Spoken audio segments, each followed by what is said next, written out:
तो दोस्तों आज मैं एक्सप्लेन करने वाला हूँ एक बहुत ही बेहतरीन इंडोनेशियन हॉरर मूवी को जिसका नाम है मामा पिसान दारी नराका यानी कि मामा ए मैसेज फ्रॉम हेल। बहुत ही खतरनाक मूवी है। इसके अंदर इब्लिस वाला कॉन्सेप्ट है जहाँ पर एक माँ बेटी होती है जिनके साथ में कुछ ऐसा होता है जो कि उनकी जिंदगी को पूरी तरह से पलट कर रख देता है। और रिसेंटली मैंने बहुत ही इंटरेस्टिंग फिल्म्स को एक्सप्लेन किया है, इनके आपने मिस कर दी हैं जाकर देख लीजिए, सच्ची घटना पर आधारित हैं। उन सभी वीडियोस का लिंक आपको नीचे डिस्क्रिप्शन पिन कमेंट में मिल जाएगा। तो चलिए अब बिना किसी देरी के चलते हैं सीधा वीडियो की तरफ।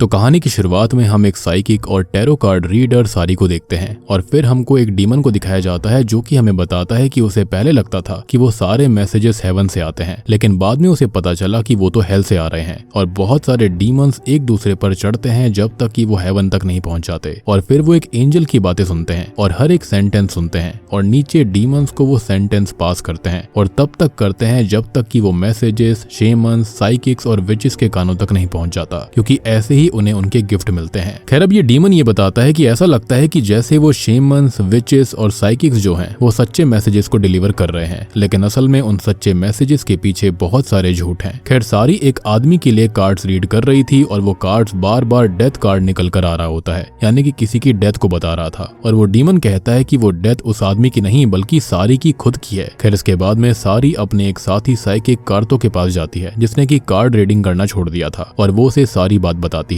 तो कार्तो उसको बोलता है कि जो काम वो करते हैं उसमें जो विस्पर्स वो सुनते हैं वो खुद डीमंस की होती है और हेल से आती है और ऐसे काम में मौत पक्की है और इसे बदला नहीं जा सकता। खैर वो बातें कर ही रहे थे और तभी सारी को वहां पर वही डीमन दिखता है और वो सारी को ऐसा दिखाता है कि जैसे वहां पर काम कर रहा कुक जो है उसके सर में नाइफ के ब्लेड लगने की वजह से वो मारा गया था, लेकिन ऐसा कुछ भी नहीं होता। खैर इसके बाद में हम सारी की बेटी पुत्री को देखते हैं और वो सारी का घर पर इंतजार कर रही थी। खैर तभी हमें सारी को दिखाया जाता है जिसके बारे में रेडियो पर बताया जा रहा था और सारी भागकर कहीं जा रही थी और भागते भागते वो एक एक्सीडेंट साइट पर पहुंच जाती है जहां पर उसे एक ट्रक हिट करके चला जाता है। और जब सारी की आंख खुलती है तो वो बिल्कुल ठीक थी और वो देखती है कि जिस कार का एक्सीडेंट हुआ था उसमें सारी खुद थी और वो खत्म हो चुकी है और जिसे हमने देखा वो असल में सारी की स्पिरिट थी। असल में जब सारी कार्तो के वहां से निकली थी तो रास्ते में ही उसका एक्सीडेंट हो गया था और उसे इस बारे में पता नहीं चला। खैर इसके बाद सीन उसके फ्यूनरल वाले दिन पर शिफ्ट होता है और वहां पर हम पुत्री के बॉयफ्रेंड डॉनी और पुत्री की आंटी यानी कि सारी की बहन मार्नी को देखते हैं। अब सारे के सारे रिचुअल्स होने के बाद में सारी को दफन कर दिया जाता है और डॉनी भी वहां से चला गया था। अब मर्नी वहां पर पुत्री के पास कुछ दिन के लिए रुक जाती है और वो दूसरे रूम में चली गई थी। पुत्री को बचपन की यादें आती हैं कि कैसे सारी उसे कार्ड रीडिंग सिखाया करती थी। फिर ऐसे ही सारी जो कि पुत्री की मेमोरीज के अंदर थी वो उसे अपने ऑफिस तक ले जाती है जहाँ पर पुत्री को सारी के टैरो कार्ड्स मिलते हैं और पुत्री उन टैरो कार्ड्स को बॉक्स में से निकालती है और तभी हमको एक फ्लैशबैक दिखाया जाता है, यानी कि फ्लैशबैक से पता चलता है कि सारी और पुत्री की कुछ टाइम पहले लड़ाई हुई थी क्योंकि सारी उस पर ध्यान नहीं दे रही थी और वो हर टाइम बस लोगों के लिए कार्ड रीडिंग करती रहती। खैर अब इसके बाद में रात को जब पुत्री सो रही होती है तब कोई आकर उसके कंधे को छूता है और पुत्री से जाग जाती है। उसे रूम के बाहर से अपनी माँ की आवाज आ रही थी, लेकिन वो हर जगह देख लेती है लेकिन उसे वहां पर कोई नहीं मिलता, लेकिन आवाज अभी भी आ रही होती है। खैर तभी वहां पर मार्नी आती है जिसे अचानक वहां पर देखकर पुत्री डर गई थी और तभी वो मार्नी से ये पूछती है कि क्या वो उसको आवाज लगा रही थी, लेकिन मार्नी ये कहती है कि नहीं, उसने उसे कोई भी आवाज नहीं लगाई। खैर अब ये सब सुनकर पुत्री अपने रूम में जाने लगती है, लेकिन कोने पर जाकर वो रुक गई थी और वहां पर उनकी मेड सेप्ती आती है। वो पुत्री को उसके रूम में ले जाती है और उसे ये कहती है कि अगर बात करनी हो तो वो उससे बात कर सकती है। फिर वो उसे सुलाकर वहां से चली जाती है और सेप्ती के जाने के बाद में पुत्री के फोन पर कोई टेक्स्ट करता है और वो खुद को सारी बता रहा था और ये बोल रहा था कि वो उसकी माँ सारी है। ये देखकर पुत्री सोचती है कि शायद से ये कोई प्रैंक होगा, तो वो फिर से सो गई थी। लेकिन जब वो फिर से टेक्स्ट करता है तो पुत्री उसे कॉल करती है कि तभी सारी का फोन रिंग होने लगता है जो कि पुत्री ने अपने रूम में रखा हुआ था और ये देखकर पुत्री बहुत डर जाती है और ब्लैंकेट लेकर सो जाती है क्योंकि ब्लैंकेट तो सबसे बड़ा हथियार होता है इनके खिलाफ में। खैर अब उसे सारी की आवाज सुनाई दे रही थी जो कि पुत्री का नाम लिए जा रही थी। यहाँ पर हम सारी की स्पिरिट को भी देख पाते हैं। फिर अगली सुबह जब पुत्री उठती है तो वो देखती है कि मार्नी उसके रूम में थी और वो कुछ ढूंढ रही थी। खैर वो ये कहती है कि वो बस साफ सफाई कर रही है और जब मार्नी वहाँ सारी का मोबाइल पड़ा देखती है उसको उठा लेती है तो पुत्री उसके हाथ से वो फोन छीन लेती है। फिर मार्नी उसको बताती है कि सारी का आखिरी मैसेज उसके लिए ये था कि पुत्री उसके लिए एक स्पीच लिखे और शायद इसी से सारी को शांति मिलेगी, यानी कि उसकी स्पिरिट को। फिर इसके बाद में पुत्री अपने कॉलेज चली जाती है और वहां पर वो डॉनी को उन मैसेजेस के बारे में बताती है, लेकिन वो कहता है कि शायद उसके साथ कोई प्रैंक कर रहा होगा, लेकिन इतना भद्दा मजाक कौन कर सकता था। फिर इसके बाद में पुत्री की कुछ दोस्त जो होती हैं वो उसके पास आती हैं और वो उसे उनके साथ चलने के लिए कहती हैं और पुत्री ने भी इसके लिए हाँ कर दिया था। अब पुत्री को फिर से टेक्स्ट आता है और उसके अंदर सारी उसे ये बोल रही थी कि उसकी फ्रेंड्स उसको हर्ट करना चाहती हैं तो वो उनके साथ ना जाए, लेकिन पुत्री फिर से उन टेक्स्ट को इग्नोर कर देती है। लेकिन जब वो कार से घर जाने वाली थी तो एक लेडी आकर पुत्री से कहती है कि वो अपनी माँ के टेक्स्ट पर भरोसा करे, और ये सब देखकर तो पुत्री और भी डर जाती है कि आखिरकार इस लेडी को इन टेक्स्ट के बारे में कैसे पता। एनीवेज अब रात में पुत्री अपनी फ्रेंड्स के पास जाती है जहां पर वो पुत्री को डरा देती हैं और फिर वो पुत्री को उनके लिए कार्ड्स रीड करने के लिए बोलती है और बहुत मना करने के बावजूद भी पुत्री को उनके लिए कार्ड्स रीड करने पड़ते हैं और ये सब कुछ पुत्री की एक फ्रेंड रिकॉर्ड भी कर रही थी। खैर अब जैसे ही पुत्री कार्ड्स रीड करना शुरू करती है तो पहला कार्ड आता है 8 ऑफ सॉर्ड्स का, यानी कि किसी सिचुएशन में नेगेटिविटी या फिर हेल्पलेसनेस फील होना, और अचानक वहाँ की लाइट्स बंद हो जाती हैं और पुत्री को वहाँ पर वही डीमन दिखता है और इससे वो बहुत डर जाती है, जिसके चलते वो वहाँ से चली जाती है। अब उसे फिर से सारी टेक्स्ट करके बताती है कि उसने उसे कहा था कि उसकी फ्रेंड्स उसे हर्ट करेंगी, और ये देखकर पुत्री उस नंबर पर कॉल करके उसके ऊपर चिल्लाती है कि उसकी माँ अब इस दुनिया में नहीं रही, तो ये जो कोई भी है ये सब करना बंद कर दे, ये मजाक बहुत भद्दा है। खैर अब फाइनली पुत्री घर आ जाती है और वो अपने घर में किसी की आवाज को सुनती है। जब वो चेक करती है तो वो देखती है कि मारनी पुत्री की क्लोजेट चेक कर रही थी। खैर अब इसके बाद डिनर के टाइम पर मारनी पुत्री से पूछती है कि सारी एक्सीडेंट से पहले किससे मिली थी और उसके टैरो कार्ड्स कहाँ पर हैं। जब पुत्री पूछती है कि वो क्यों पूछ रही हैं तो मारनी कहती है कि ये सारी की एक विश थी, और इसी बीच सारी फिर से पुत्री को टेक्स्ट करती है और बताती है कि मारनी झूठ बोल रही है और वो कार्ड्स बस पुत्री के लिए हैं। खैर अब पुत्री को मारनी पर पहले से ही शक था, तो यहाँ पर पुत्री मारनी से रूडली बर्ताव करती है और उससे काफी मीन क्वेश्चंस पूछने लगती है। लेकिन तभी वहाँ पर मारनी के सामने पुत्री की बिल्ली आ गई थी और मारनी इससे बहुत डर जाती है। फिर पुत्री अपनी बिल्ली के साथ वहाँ से चली गई थी और ये सब कुछ सेप्ती रूम से बाहर खड़ी होकर देख रही होती है, यानी कि उसे कुछ न कुछ तो पता था।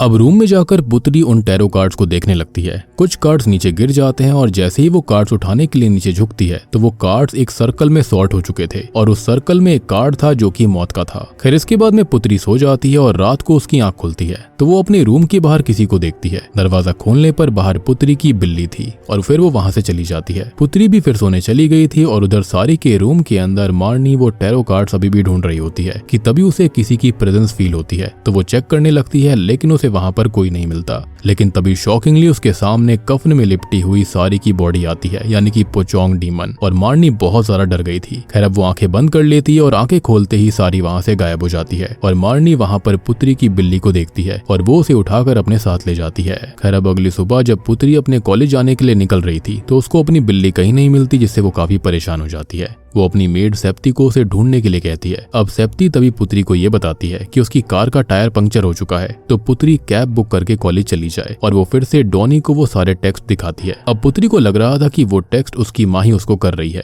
लेकिन डॉनी को ये सब किसी का मजाक लग रहा था। अब तभी सारी पुत्री को एक पिक्चर भेजती है जिसके अंदर मारनी ने पुत्री की बिल्ली को पकड़ा हुआ था और पुत्री वो पिक्चर डॉनी को दिखाती है और डॉनी का एक ही सवाल था कि वो पिक्चर किसने क्लिक करी। अब तभी वहां पर पुत्री के पास स्कूल की एक लड़की आती है और वो उसे उसके लिए कार्ड्स रीड करने के लिए बोलती है, क्योंकि उस दिन जो वीडियो पुत्री की फ्रेंड्स ने रिकॉर्ड करी थी वो उन्होंने वायरल कर दी थी। जिसके बाद पुत्री सीधे अपनी फ्रेंड्स के पास जाती है और वीडियो डिलीट करने के लिए कहती है, लेकिन उसकी दोस्त उल्टा उसको धक्का देने लगती हैं और तभी यहाँ पर सारी पुत्री के कान में फाइट बैक करने के लिए बोलती है और अचानक से पुत्री पजेस्ड हो गई थी। वो एक बॉटल तोड़कर अपने फ्रेंड को उसी टूटी बॉटल से मारने लगती है, लेकिन सही समय रहते वहां पर डॉनी आकर उसको रोक लेता है। जिसके बाद में पुत्री होश में आती है और वो भागकर बाथरूम में चली गई थी कि उसके साथ ये क्या हुआ, जहां पर उसे किसी के रोने की आवाज सुनाई देती है। जब पुत्री चेक करती है तो वो अपनी माँ को रोते हुए देखती है और यहाँ पर उसकी माँ उसे हॉन्ट करने लगती है और अगले ही पल वहां पर कुछ नहीं था, वो वहां से गायब हो चुकी थी। एनीवेज अब इसके बाद में पुत्री और डॉनी बस में बैठकर वहां से जाने लगते हैं, लेकिन तभी पुत्री को उसकी माँ सारी एक टेक्स्ट भेजती है जिसके अंदर उसी बस के एक्सीडेंट वाली एक खबर थी और ये देखकर पुत्री डॉनी को लेकर बस से उतर जाती है और फिर वो दोनों कैब लेकर घर जाने लगते हैं। लेकिन रास्ते में उनको शॉकिंगली पता लगता है कि कोई तो एक्सीडेंट हुआ है, तो पुत्री कैब से उतरकर आगे देखने जाती है और वो शॉकिंगली देखती है कि उनकी ही बस का एक्सीडेंट हुआ था और अगर वो दोनों उस बस में होते तो कब के मारे जाते। खैर ये बात वो फिर से डॉनी को बताती है, लेकिन उसे इस बात पर अभी भी यकीन नहीं था और बस इसी बात पर गुस्सा होकर पुत्री वहां से चली जाती है कि डॉनी उसकी बात पर विश्वास नहीं कर रहा है। खैर घर पहुंचकर उसे वहां पर मारनी मिलती है और वो पुत्री के लिए बहुत परेशान थी। खैर पुत्री मारनी से बात नहीं करती और वो अपनी बिल्ली को ढूंढने लगती है। वो एक रूम में जाती है और उसे वहां पर दरवाजे के पास खून दिखता है, वहीं पास में उसकी बिल्ली मरी मरी पड़ी हुई थी और ये देखकर पुत्री जोर जोर से रोने लगती है और उसकी आवाज सुनकर सेप्ती और मार्नी वहाँ पर आते हैं। पुत्री मार्नी को बहुत ही ज्यादा बुरा भला बोलने लगती है और कहती है कि उसने उसकी बिल्ली को मारा है, लेकिन मार्नी बोल रही थी कि उसने उसकी बिल्ली को नहीं मारा। जिसके बाद में पुत्री अपने रूम में चली जाती है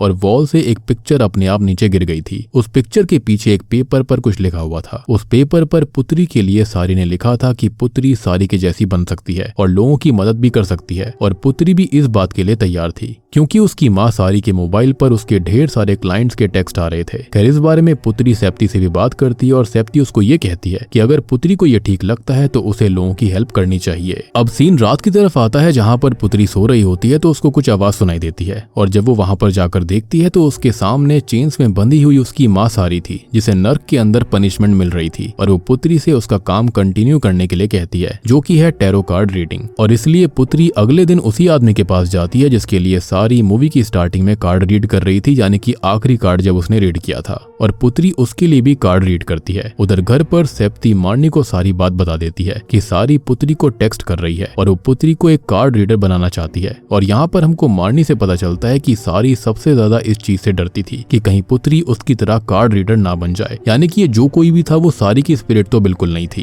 खैर पुत्री फाइनली टैरो कार्ड रीड करती है और उसे अपनी माँ की आवाज आती है। वो उसे उस आदमी को उसका फॉर्च्यून बताने के लिए कहती है कि उसका रिश्ता ज्यादा नहीं चलेगा और उसका बच्चा भी मारा जाएगा, लेकिन पुत्री के अंदर इस आदमी को ये बात बताने की हिम्मत नहीं हो रही थी। और यहाँ पर पुत्री को अब वही डीमन दिखता है जो कि वहाँ पर मौजूद एक डांसर को मार डालता है, लेकिन ये वो डीमन पुत्री को बस डराने के लिए कर रहा था। इनडायरेक्टली बोल रहा था कि कार्ड के बारे में बताओ नहीं तो उसको भी खत्म कर दिया जाएगा। असल में तो वो डांसर बिल्कुल ठीक थी, लेकिन पुत्री बहुत डर जाती है और वो जल्दी से वहाँ से भागकर अपनी कार में बैठ गई थी। और सारी उसे फिर से टेक्स्ट करके पूछती है कि उसने उस आदमी को मैसेज क्यों नहीं डिलीवर किया, लेकिन पुत्री सारी के टेक्स्ट का रिप्लाई नहीं देती। और हम यहाँ पर मिरर के अंदर सारी को कार में बैठा देखते हैं, लेकिन हम जानते हैं कि यहाँ पर ये पक्का वही डीमन था। खैर इसके बाद में पुत्री घर आ जाती है और रात को मार्नी सारी के ऑफिस में उन कार्ड्स को फिर से ढूंढ रही थी और उसकी आवाज सुनकर पुत्री वहाँ पर आती है। अब तभी सारी की स्पिरिट एक मक्खी के जरिए पुत्री को पजेस कर लेती है। अब उधर मार्नी को सारी की कॉन्टेक्ट बुक के अंदर से कार्तो का नंबर मिलता है और वो कार्तो को वहाँ पर आने के लिए बोलती है। खैर अब वो ज्यादा कुछ बता पाती इससे पहले ही उसको कुछ आवाज सुनाई देती है और पीछे से पजेस्ड हुई पुत्री मार्नी के ऊपर एक ग्लास के पीस से हमला कर देती है और मार्नी की छाती में वो ग्लास पीस को स्टैब कर देती है कि तभी पुत्री जाग उठती है क्योंकि ये उसका बुरा सपना था और ऐसा पुत्री को लग रहा था क्योंकि सेप्ती जोर जोर से चिल्ला रही थी और उसकी आवाज सुनकर उसके पास वो जाती है। वहाँ पर वो मार्नी को देखती है और उसकी चेस्ट के अंदर वही ग्लास का पीस घुसा हुआ था, लेकिन गनीमत से वो जिंदा थी और तभी हम पुत्री के हाथ में खून देख पाते हैं। फिर इसके बाद में वहाँ पर एम्बुलेंस आती है और वो मार्नी को हॉस्पिटल लेकर जाते हैं, जिसके बाद में सेप्ती पुत्री को बताती है कि मार्नी पुत्री की हेल्प करने के लिए आई थी क्योंकि सारी की आखिरी इच्छा यही थी कि मार्नी पुत्री का ध्यान रखे और उसको उन कार्ड से दूर रखे। खैर अभी सेप्ती पुत्री को समझा ही रही थी कि तभी सारी फिर से टेक्स्ट करती है और पुत्री को कहती है कि सेप्ती भी झूठ बोल रही है और वो उसे टेक्स्ट के जरिए वहाँ से भागने के लिए बोलती है और पुत्री अब अपनी कार में बैठकर वहाँ से चली जाती है। तभी हम सेप्ती के पीछे सारी की स्पिरिट को देख पाते हैं। मीनवाइल रास्ते में पुत्री को सारी का भूत दिखाई देता है और गुस्से में पुत्री अपना फोन बाहर फेंक देती है, जिसके बाद पुत्री सीधे अपने कॉलेज जाती है। वहाँ पर वो डॉनी के पास जाती है और सारी बात बताती है, लेकिन डॉनी अब बहुत ही अजीब सा बर्ताव कर रहा था और वो पुत्री को अपना फोन देता है जिसके अंदर सारी का टेक्स्ट आया हुआ था कि पुत्री उससे क्यों डर रही है, वो तो उसकी माँ है। ये देखकर पुत्री बहुत डर जाती है और जैसे ही पुत्री डॉनी की तरफ देखती है तो डॉनी सारी की तरह दिख रहा था और फिर वहाँ पर और भी स्टूडेंट्स आ जाते हैं और वो भी बिल्कुल उसकी माँ की तरह दिखाई दे रहे थे।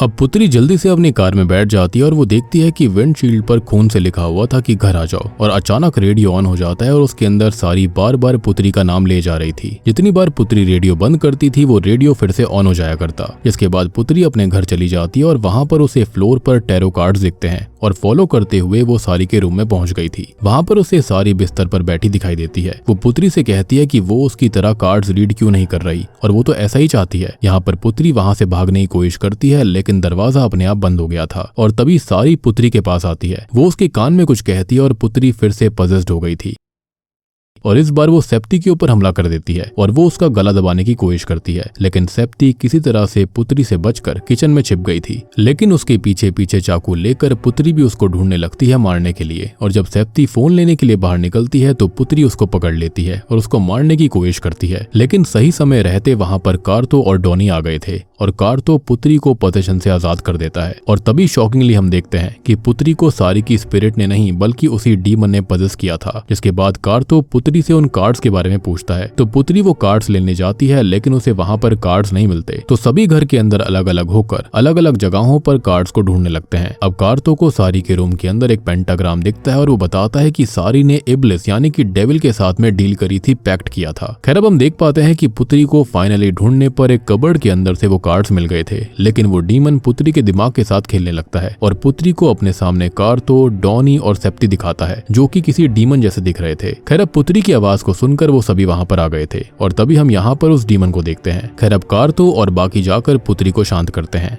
कार्तो पुत्री को बताता है कि जो इस पूरे टाइम उससे बात कर रहा था वो उसकी माँ नहीं बल्कि इब्लिस था और उसी के साथ सारी ने पैक्ट किया था और वो कार्ड्स एक मीडियम है इस चीज का। खैर अब इब्लिस चाहता है कि पुत्री भी एक कार्ड रीडर बन जाए। खैर अब कार्तो उसको सच बताता है कि जो भी मैसेजेस हेल से आते हैं वो इब्लिस असल में हेवन से सुनता है और फिर वो उस मैसेज को साइकिक्स और विचेस तक भेजता है, लेकिन ये मैसेजेस पूरी तरह से सच नहीं होते। हर एक मैसेज हजारों झूठों से बना होता है जिसके अंदर कुछ सच और बहुत सारा झूठ मिक्स होता है जो कि आखिर में जाकर सच हो जाता है। और जो भी इब्लिस के साथ पैक्ट करता है वो मरने के बाद हेल में जाता है और यही तो उसका मेन काम है। और जब भी कोई व्यक्ति इब्लिस से सौदा करता है तो मरने के बाद वो एक डीमन बन जाता है और अगर उन्हें इन सब से बचना है तो उन्हें इन कार्ड्स को सारी के साथ दफन करना होगा। और कार्तो ने पहले ही सारी को वार्न किया था, लेकिन सारी ने उसकी बात नहीं मानी और इसलिए ही स्टार्टिंग में हमको ये डेविल का मैसेज दिखाया गया था कि इब्लिस ही यहाँ पर सब चीजों को झूठ बोलता है। अब इसके बाद में ये सभी कार में बैठकर कब्रिस्तान जाते हैं और कार्तो डॉनी और पुत्री को कार में छोड़कर अपने साथ सेप्ती को ले जाता है, लेकिन पुत्री तभी कार के दरवाजों को लॉक कर देती है और वो सीट बेल्ट से डॉनी का गला दबाने लगती है क्योंकि इब्लिस ने फिर से उसको पजेस कर लिया था। डॉनी खुद को आजाद नहीं कर पा रहा था तो वो हॉर्न बजाने लगता है और आवाज सुनकर कार्तो जल्दी से कार की विंडो तोड़ देता है। पुत्री को वो फिर से आजाद करता है। खैर अब कार्तो पुत्री को अपने साथ ले जाता है और सारी की कब्र खोदता है और फिर वो पुत्री को वहीं पर इंतजार करने कहता है और खुद वो कार्ड्स लेने चला जाता है। अब जैसे ही वो जाता है वहां पर सारी की डेड बॉडी को इब्लिस पजेस करता है और उसकी बॉडी अपने आप उठ बैठती है। अब पुत्री को अपनी मॉम के साथ आखिरी कॉन्वर्सेशन की मेमोरीज आती हैं और फिर कार्तो वहां पर आकर पुत्री को होश में लाता है और सारी की बॉडी में से इब्लिस को बाहर निकाल देता है, जिसके बाद वो उन खतरनाक कार्ड्स को सारी के साथ दफन कर देते हैं। जिसके बाद पुत्री को सारी के रूम में से उनकी एक फोटो मिलती है जिसके पीछे उसने पुत्री के लिए एक लेटर छुपा कर रखा था क्योंकि उसको पता था कि वो जल्दी ही मरने वाली थी। उसके अंदर उसने लिखा हुआ था कि उसे पता है कि वो पुत्री को ज्यादा टाइम नहीं दे पाती, लेकिन वो उससे बहुत प्यार करती है और उसे उस पर हमेशा नाज रहेगा और चाहे कुछ हो जाए वो किसी की भी विस्पर पर भरोसा ना करे। और जैसे वो ट्रैप हो गई थी पुत्री भी वैसे ट्रैप कभी ना हो और वो उसके लिए प्रे करे। फिर अगली सुबह हम पुत्री,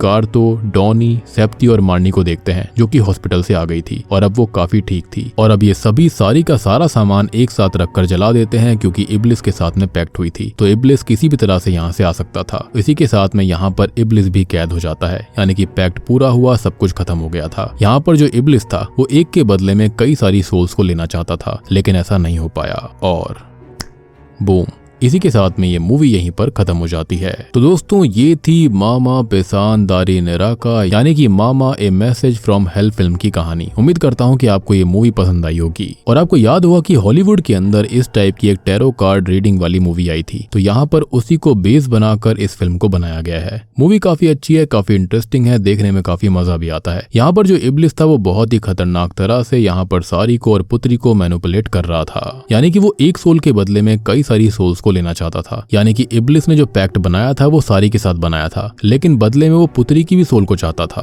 और जब भी सारी टैरो कार्ड रीडिंग किया करती थी तब इब्लिस उसके कान में फुसफुसाया करता, यानी कि वो उससे सच्चाई नहीं बोलता था बल्कि यहाँ पर सच को तोड़ मरोड़ के बताया करता। और जिन लोगों को वो मरने के लिए बोला करता था उनकी भी वो सोल ले लिया करता, जो कि बहुत ही खतरनाक चीज थी। बाकी यहाँ पर सारी चीजें मैंने आपको ऑलरेडी समझा दी हैं। उम्मीद करता हूँ कि आपको कॉन्सेप्ट और फिल्म समझ में आ गई होगी। समझ में आ गई तो वीडियो को लाइक कर दीजिए, चैनल के ऊपर नए हो तो सब्सक्राइब कर लो। और रिसेंटली मैंने काफी इंटरेस्टिंग फिल्म्स को एक्सप्लेन किया है, इनकेस आपने मिस कर दिया जाकर देख लीजिए, उन सभी का लिंक आपको नीचे पिन्ड कमेंट में टॉप पर मिल जाएगा। तो मैं आप सबको मिलता हूँ अगली वीडियो के साथ में, तब तक के लिए